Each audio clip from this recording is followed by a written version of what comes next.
Masarap na ulam, subukan nyo na to. Itong ating pork belly, lagyan lang natin ng salt and pepper, tas dahon ng laurel, tubig at pakuluan. Iprito na natin itong ating mga tokwa hanggang sa mamula-mula katulad nito. Tapos, pwede na natin niyang alisin. Try natin kung malambot na. Malambot na nga itong ating pork belly.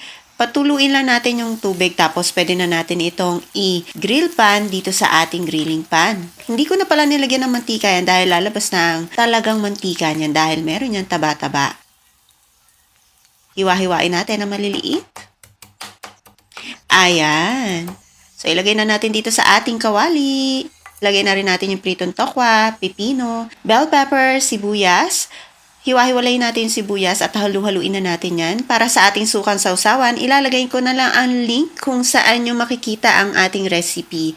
Ayan, more green onion and salt. Ready na itong ating tokwa at baboy. Enjoy!